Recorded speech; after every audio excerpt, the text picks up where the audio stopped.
What's up? Hey, how you doing? Good, good. How are you? I'm doing all right, thanks. Cool, man. Cool. Hey, Isaiah, before we start, let's grab that picture real quick. Oh yeah. Cool. All right, gonna press the button now. Perfect. Enjoy the chat. Nice. Cool, Nice man. posters, dude. Yeah, man. I'm a fan of all this stuff, man. I have a serious problem. So, Really? I love your Talkville podcast. Oh, thanks. I love how you essentially said that the Smallville Police Department is essentially trash. To which I agree. I mean, it's we when we do the podcast, we take like an hour and a half, and then it's edited a little bit. Therefore, we can just sort of go out on tangents and say a bunch of random stuff, and then the editors sort of put it together. But that was one thing that just a random thought. And I remember like being on set and I think we had like a couple episodes where like the cops actually showed up, and it was like just like ridiculous. And we were like, what do you guys do here? And then we just did this one. I don't think it's aired yet, but it's called Craving, and Amy Adams who went on to win an Oscar. She plays the girl. right. And there's a fight in a greenhouse, and then the greenhouse explodes in a ball of fire. And Rosemom's like, "Why? What blew up in the greenhouse? Like what?" And I was like, "Good question. What would blow up in a greenhouse? Like there's nothing in there. Like it's all water and plants." That's crazy. That's Yeah. crazy.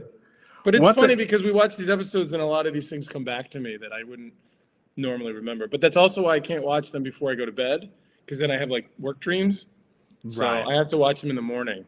Yeah. Right. That makes sense. That makes sense. One thing I didn't know was the amount of hours that you spent on set.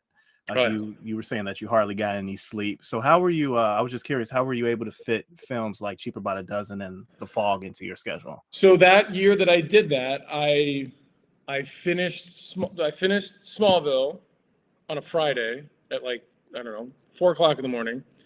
On Monday, I flew out and I did Cheaper by the Dozen for 10 days, the second one. Mm-hmm. And then I flew from there and I did The Fog. And then the next day I flew back and started Smallville again. So that one summer was like all work, which was great. I mean, I was happy to do it. I think the first Cheaper by the Dozen was easier because I wasn't trying to do two things. But the thing about Cheaper by the Dozen that's fun is I was one of you have 10 kids, and kids can only work so long during the day. So we only had like 6-hour days. Right. You know, like it was like, and going from Smallville where I was working like 14-hour days, I was like, dude, I want to do movies. This is, I want to be a movie guy now. This is much better. But, exactly. Yeah, it was fun. I enjoyed those movies a lot. Now, were there any roles that you had to turn down that you kind of hate the fact that you had to because you were on Smallville? Because I know you turned down the Superman movie, right? Or I didn't. Well, technically, I didn't turn it down. It was never really a discussion because they were never going to shut down Smallville for me to go be Superman. Right. Yeah. And it's not a secret, but Warner, like DC television and DC movies hate each other. Like they're not friends, and they're not friendly. So like they didn't want to let me do it. They didn't want to have me do it. You know what I mean? It was like, but they also weren't going to just, at the time, Smallville was literally like peaking. So they weren't going to shut down the TV show for me to go do a movie. Yeah, that makes sense. Transitioning on to Lucifer, which is one of my favorite shows. Oh, thanks, man. I know you have stated a dozen times that if social media was as prevalent as it is today, it would have been a distraction on the Smallville set. Yeah. Now, fast forward to you're on Lucifer. Yeah. Social media is very prevalent. So was there times where you felt social media becoming a distraction? Well, the funny thing is when, like the last season of Smallville, there was a show called Hellcats, which I had produced that was also filming in Vancouver. Mm-hmm. And I was able to kind of sneak away from Smallville and go visit the cast. But they were all like younger actors. And so their phones were like everywhere all the time. And I was like, oh my God. But when I went on to Lucifer, that was a very fun show. But the actors are all adults. So, there wasn't that like, oh, I got to check my Instagram every second. So I don't remember it being an issue, but I know that there were more requests for press and interviews that were like on the internet, whereas in the old days when I was on Smallville, everything was, you know, a reporter that's writing for a newspaper. You know what I mean? Now it's a Zoom interview with, you know, all this. It's like it's multi-layered now. I'm like, why can't I just talk to them? Why do I have to video with them? And they're like, well, that's how we do it. I'm like, oh, great, because everybody wants both. They want each version of the content. You know what I mean? So everybody. I mean, I work on a podcast now, so we're selling that. But everybody wants content. Everybody's trying to. So I do feel that, but okay, you know, it is what it is. You know, right? No, that's just the nature of things. Yeah. So the season finale of the season 3 of Lucifer is one of my favorite season finales. Lucifer. Oh! Shut up! Oh! Oh my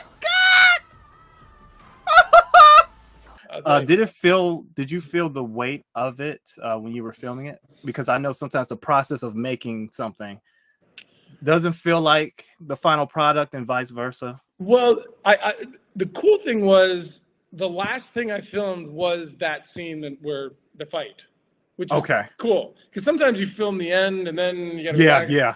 And that was a full day. That was a huge, big day. I know my wife and her brother came to visit that day. It was like a really cool day. And to be honest, I always thought that they were going to bring me back. not that they ever said it, but I think I was like, oh, I'm not really dying, right? And so I don't think I ever got sad, but they never asked me back. So now I'm sad. Right. Yeah. But I really didn't feel like, oh, this is the end of it all, because I thought they'd bring me back, but no. Oh, okay. I saw an interview where you said that where you were watching the show prior to getting the role of Lieutenant Marcus, like you were watching Lucifer. Yeah. Who were some of your favorite characters in those first 3 seasons? Well, I mean, Tom and Lauren, obviously, because I didn't know Lauren, but I had a friend who used to date her. And so I was at least able to like, hey man, what's she like? Is she cool? And he's like, yeah, absolutely. She's totally awesome. I didn't know anybody who knew Tom. But when I met him, he's like such a cool dude. And I realized that he brings so much to that character. You know what I mean? Because the lines are written, but his sort of style and the way he moves, that's all him. And I thought I was impressed by him. He's a really good actor, and he's really prepared. And like sometimes it's like, oh, take one, we're just feeling it out. He comes in like boom, like he nails it. Yeah. Okay. Yeah. So, I think you described his genius perfectly. Yeah. And then Amy Garcia's I knew her, so that was fun. She's just so much fun. I mean, she's like that person who's like, if I'm talking too much, just tell me to leave you alone, blah, blah, blah. And I'm like, you know. Well, it looks like we're running out of time. But sorry. Yeah, I saw that. No, you good. I was just hoping it didn't cut off or anything. But yeah, this chat was amazing, man. Thank you. Really on. My mom's going to freak out when I show her this chat. So. Well, tell your mom I said hi. Will do.